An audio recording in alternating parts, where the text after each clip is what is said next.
Hello, everybody. Welcome back to my channel.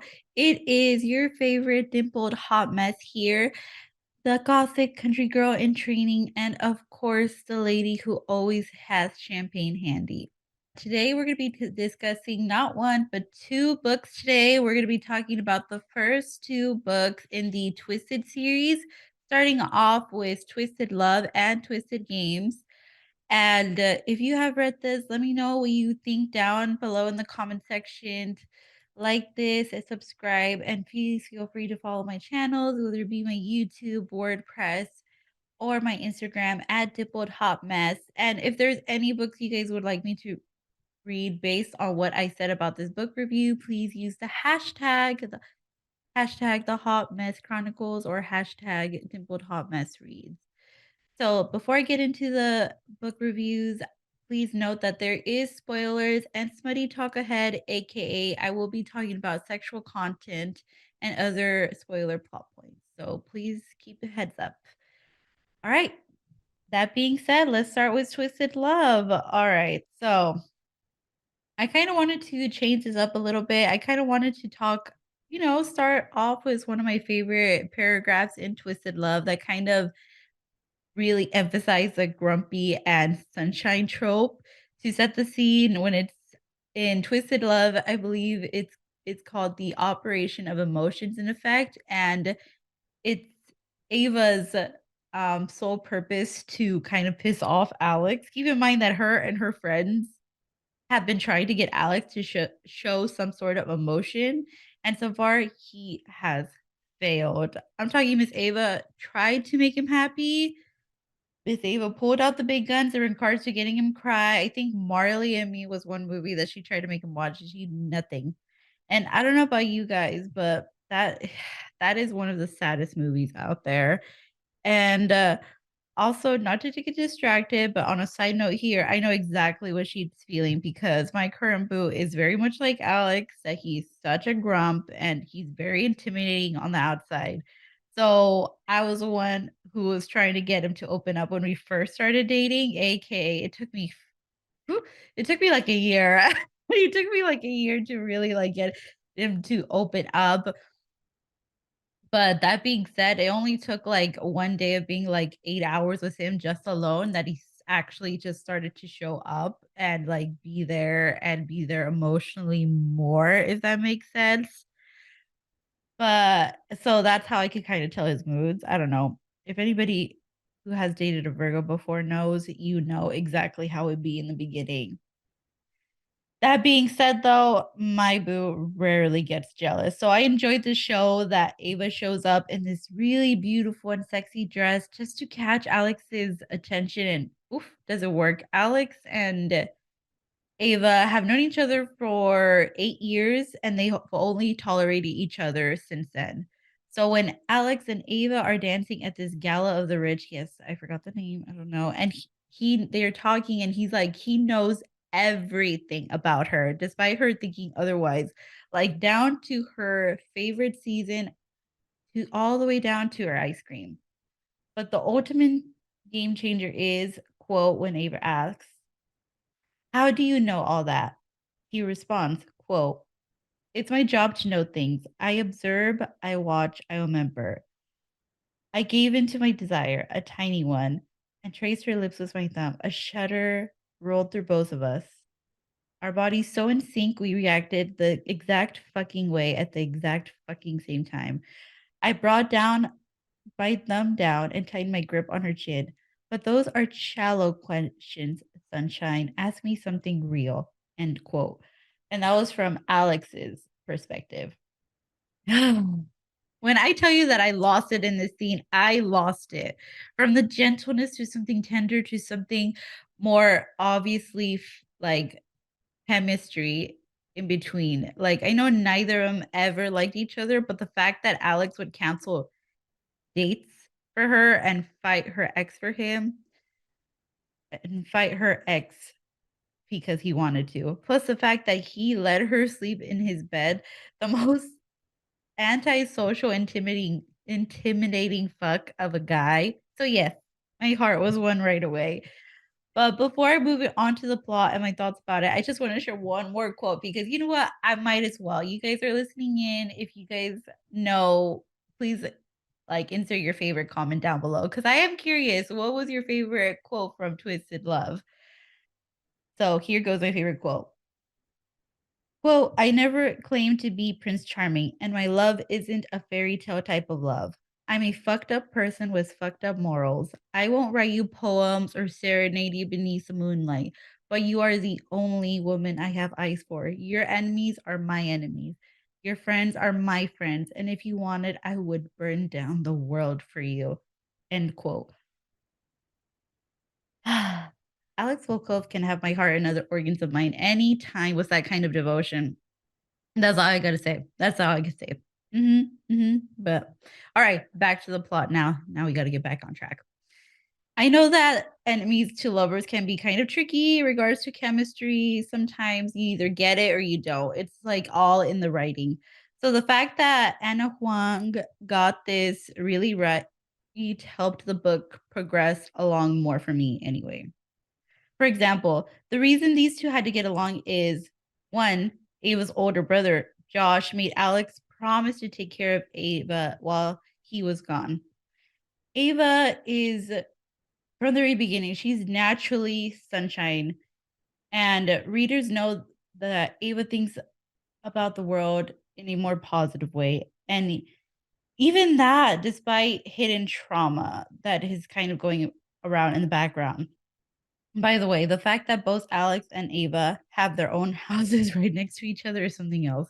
Because with Alex, I understand. He has his business and he's a freaking billionaire.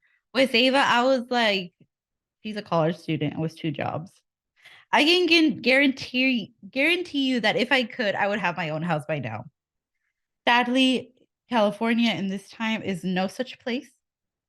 So I didn't expect Washington either to be this kind of place. So is any of you guys live in Washington? I'm not a city person, but is it cheap that much cheaper out there, or is it? I know Alex, not Alex. I'm sorry, Ava and Josh are kind of coming from rich families, so I'm pretty sure that's the case. But I was just like, I could not help but being envious. Like, damn, their own house.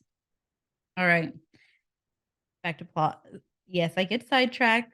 Sometimes you gotta roll with it, but thank you guys who still roll with it. Alex has had his own trauma, but he shoves it down.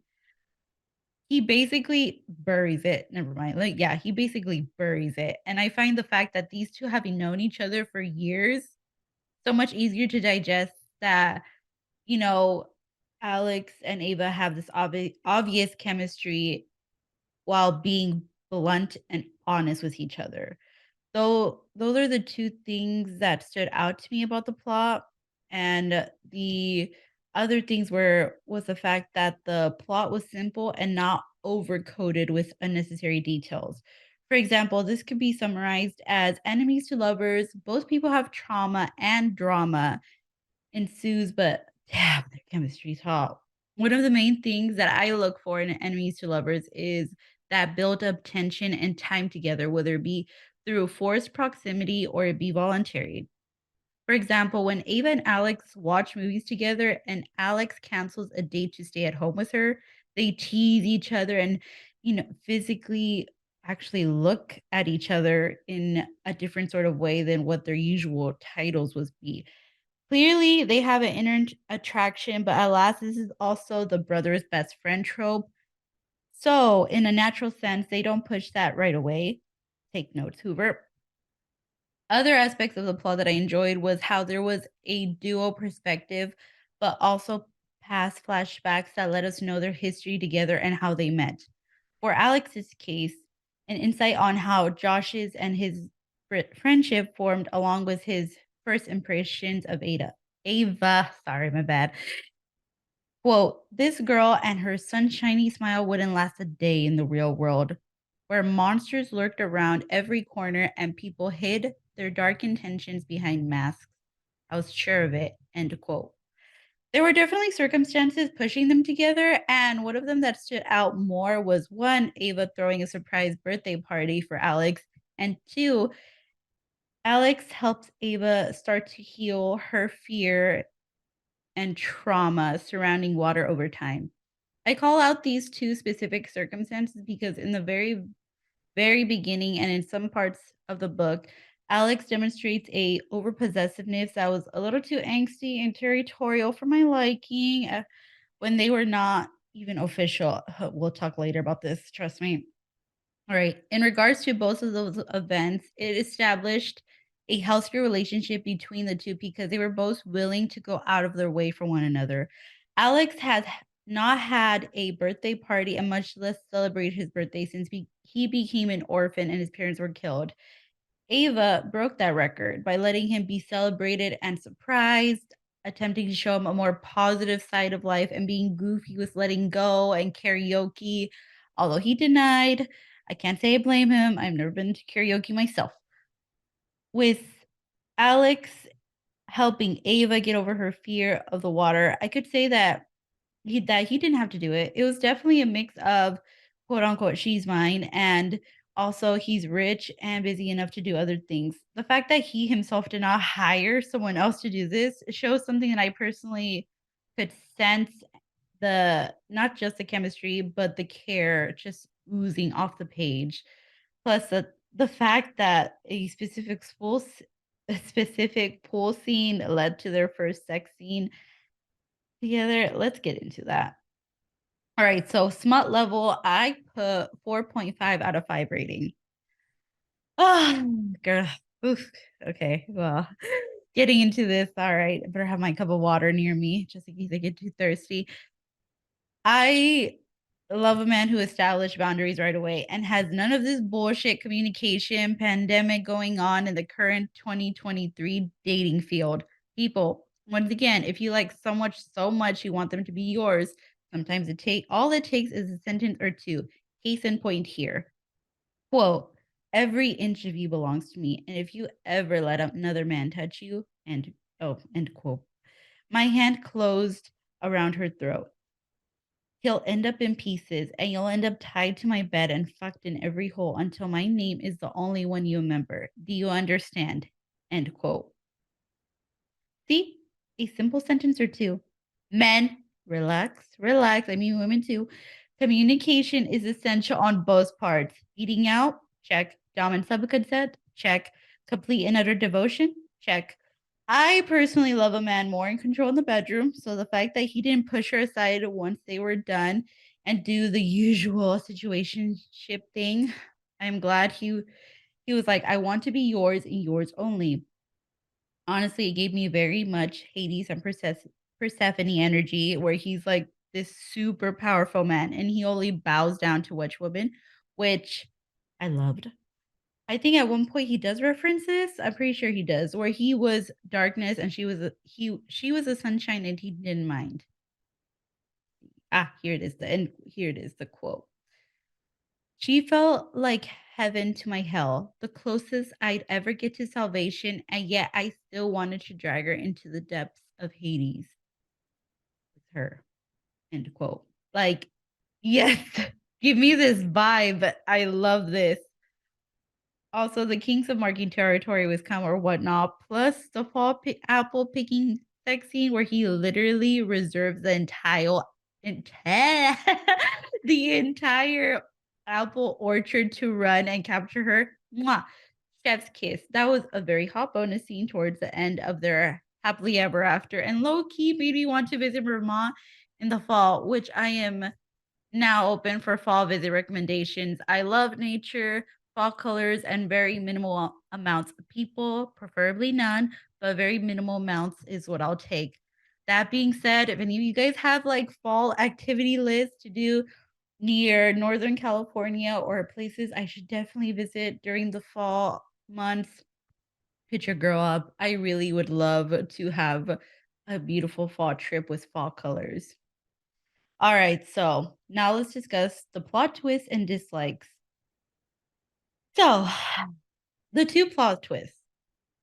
Honestly, part of me was so enraptured by that that I was not totally focused on their trauma, but the trauma and twist did meet halfway.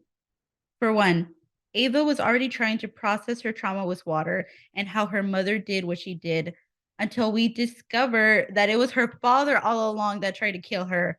Or more like Michael, the guy who only tolerated her because she was the result of her mother's affairs. But damn, like him trying to murder her and just get sole custody. Honestly, he was a scumbag. And Mr. Alex, I support what he did. Sadly, though, I had a feeling about Alex's uncle being the one who had his parents killed. This is because Alex was so focused on trying to take down this one unrevealed person who happened to be Michael, aka Ava and Josh's father, that we never got a reason until later. Plus, I had a bad feeling about his uncle. His uncle always seemed to persuade him onto this darker path and was all about himself and what lets his life get more wins out of dangerous situations instead of, oh yeah, being a regular uncle. I personally enjoyed the way that both Ava and Alex's story came full circle because it shows an inner complexity of just how much people are willing to do for their own gain, but at last, something positive can come out of it. The truth, though it is fucking horrible, was essential for both of them not to be living alive. Dislikes for me, if I wanted more of Ava's quote unquote sunshineness, like I know that Alex and her friends talk about it, but I feel like it wasn't shown enough in smaller actions, like besides the bigger ones, like the birthday party. I don't know. For someone who is sunshine, I expected someone like Rapunzel from Tangled, and with Alex, there were moments when I thought he was too much of the angsty Mr. Grey, like the E.L. James version, with the over possessiveness when they were not even a couple. Even then, I'm not into possessiveness outside of the bedroom.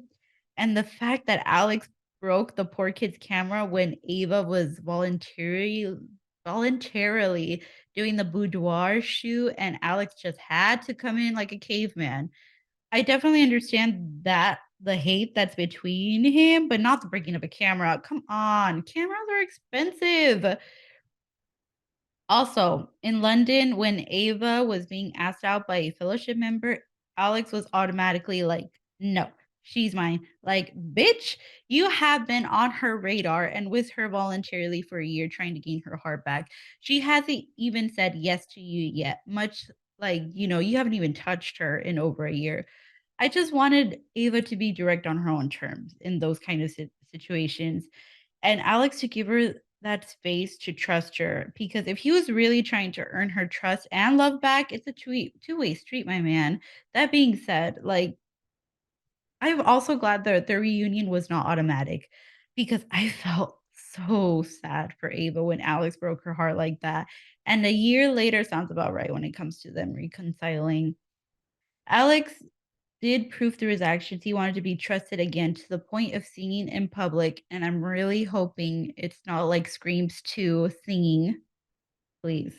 Like, that's the one I don't know, in my head, I picture him like Michael Bublé. I picture him singing like Mr. Michael Bublé, like that sensuous, beautiful voice, but in reality, who knows? I mean, who knows? People are like, I could try.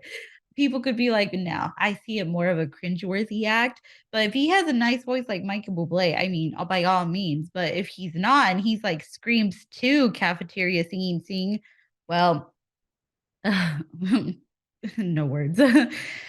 But singing also is kind of like a major point because it's proved that it's something he hates because it shows how it's a very vulnerable spot to be in, and he's gonna try to be more than that for Ava, and Ava was missing him back and still having him along to help out with her photography and her projects in London. So this one has got to be one of my favorite reads so far this year in 2023. I can't help it. This one is so one of my favorite. This one's one of my favorites for now. And Twisted Games, we're gonna get into you right now because Twisted Games is definitely its own different segment. All right. So now that you guys have heard it, this is the set part I'm going to be talking about Twisted Games. So if you haven't read that one, I definitely recommend reading it, checking out from your local library. I will be talking about spoilers and sexual content ahead. I just got to give the same warning, just letting you guys know if you guys are still waiting for Twisted Games or something like that. This is just a quick preview of what's to lie ahead. So, once again, spoilers and sexual content ahead. Alrighty, so Twisted Love was the one I wanted, but Twisted Games was the one I didn't know I needed. I I thought, oh, it's the princess and bodyguard trope. It'll be all right. I was blushing and squealing in public like a freaking thirsty hoe, and all I got to say is thank you. That's spice. Mwah. Chef's kiss. This is just a snippet of it. Quote, Bridget Vaughn, I know I'm butchering this, Ashberg, I don't know how to say it, sorry, was mine and mine alone. It didn't matter that she wasn't mine to take. I was taking her anyway. And if I could tattoo myself onto her skin, bury myself into her heart, and etch myself onto her soul, I would. Her eyes widened, but before she could respond, I closed the distance between us and grasped her chin with my hand. But first, I want to make one thing clear. From this point on, you're mine. No other man touches you. If they do, I know 79 ways to kill a man, and I can make 70 of them look like an accident. Understand? End quote. Just yes, yes, and yes to this book. All right. So, plot wise, simple and direct. Bridget is the princess of her kingdom, and all she wanted to have is a normal life. She is a volunteer at the local animal shelter and going to university. She is one of the best friends of our previous main characters, Ava Shen, and okay, I just need to make a quick comparison. So for those of you who have followed me on this platform or on my Instagram or WordPress before, you know that I've read the Wallflower series by Lisa Kleypas, and I just wanted to share what that is also a very spicy series following a group of four besties in the Victorian era who help each other find husbands. And it has a very soft spot in my heart because it is erotic fiction, but it is also women helping each other out. Also, my one of my very, very it was literally my first intro to super to smut reading. And it has a soft spot because, why not? It was my first series of smut. And Anna Wong, the writer of the Twisted series, is giving me these vibes, but thankfully in a more modern setting. And both authors are good. I'm not saying that they're not, but I'm just appreciative of the fact that it's four baddies, four bestie baddies that are like living life in a more modern setting, and they're each written with tension, setting, and detail that I live for. Now some basic smut bingo for this book in particular. It has forced proximity, enemies to lovers, forbidden love, and I call it royalty core because it's all princesses and thrones and the like. All right, so Rhys is the hot bodyguard to Bridget. Princesshood, and when Bridget is promoted to queen in waiting since her older brother renounced the throne for love. Ironically, this theme of forbidden love plays a huge role throughout the story.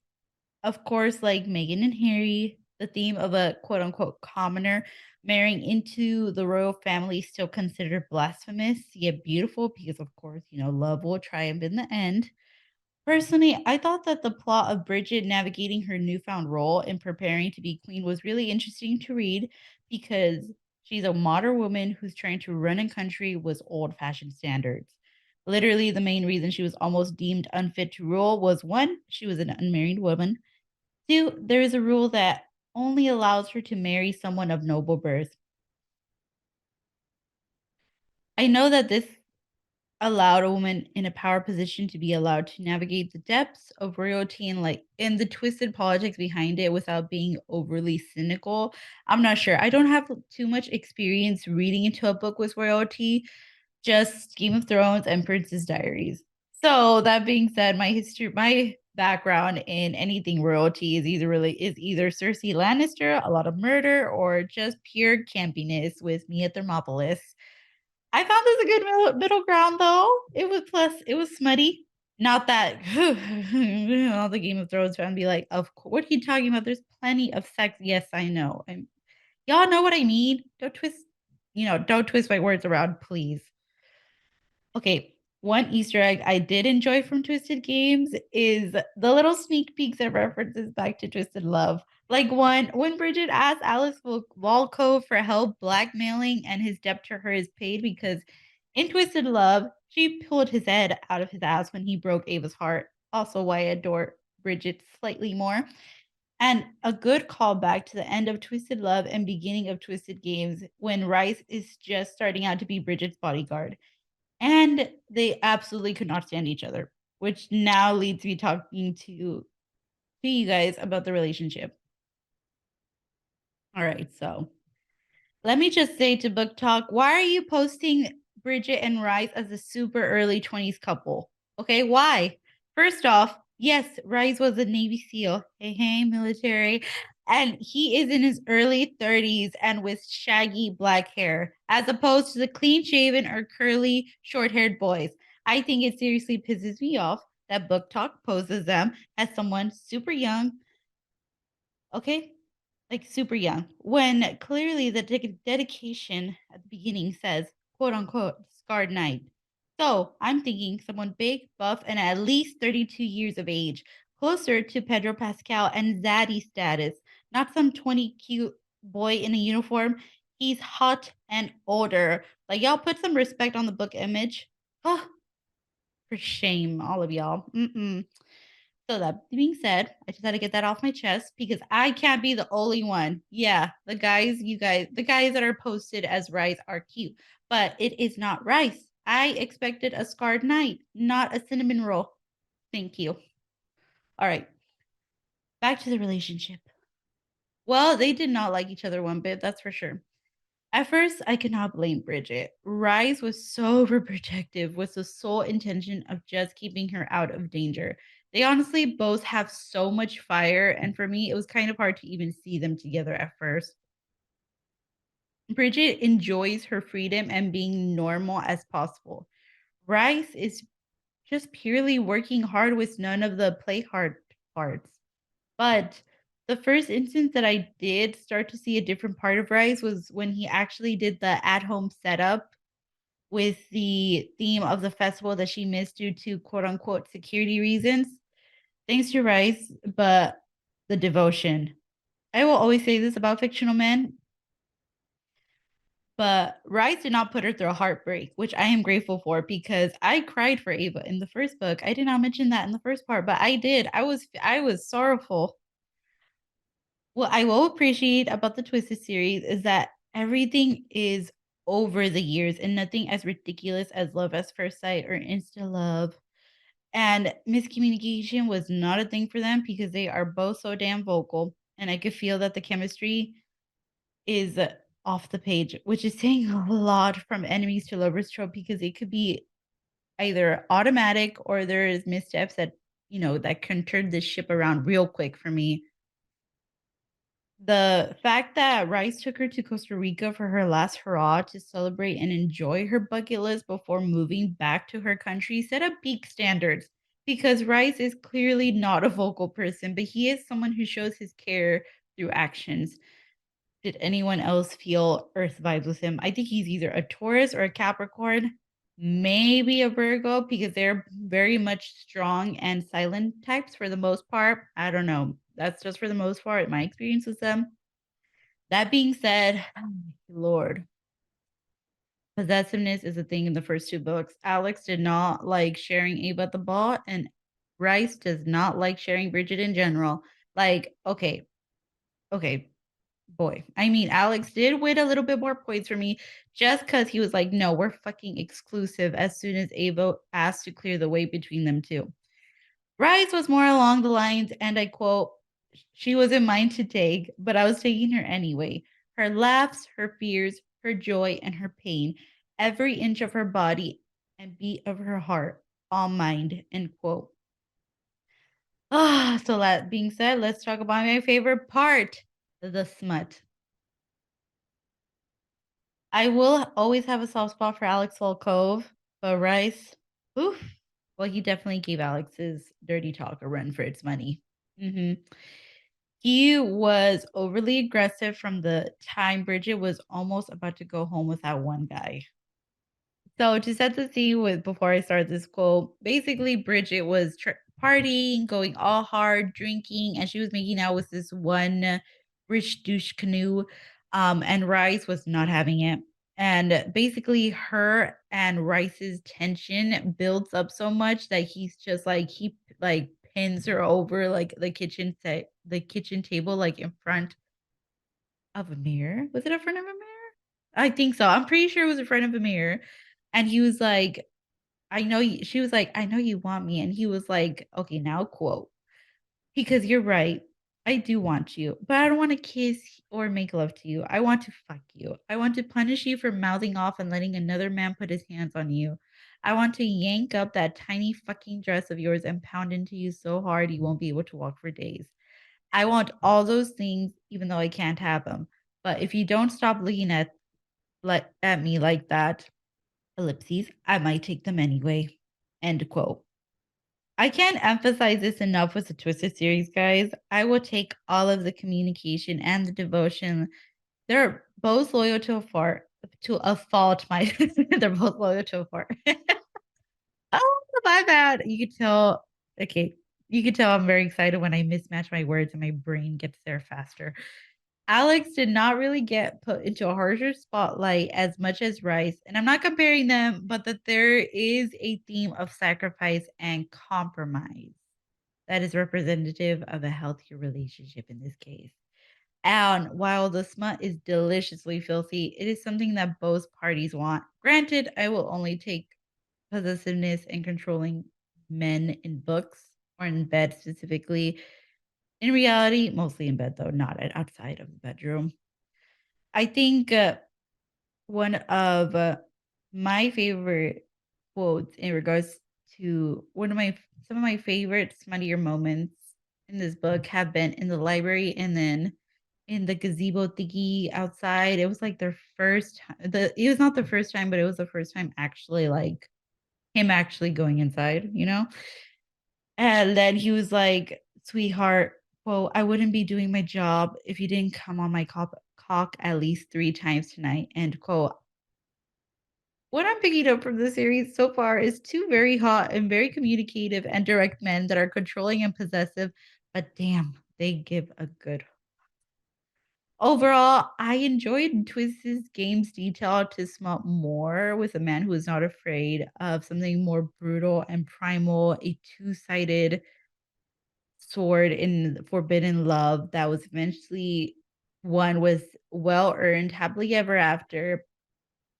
And Rice did not give up on Bridget, although she was the one who broke up with him for 2 weeks. And that was, she fought tooth and nail for her position and power. You know, it was such a scary, it was a tense moment when everybody of the council in her kingdom was voting yes or no, should royalty be allowed to marry people not of noble blood.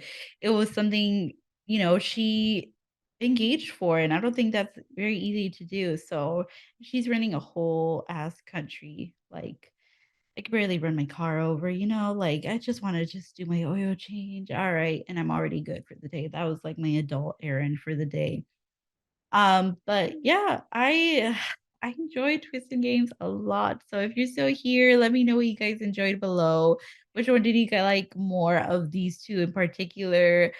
Um, I don't know. For me, I love Twisted Games but I love, oh God, it's hard. I don't know. I don't know. Alex is always gonna be it's one of my favorites. He's one of my favorites, and so is Rhys. I can't really decide. Who knows? But all right. Thank you guys so much for listening.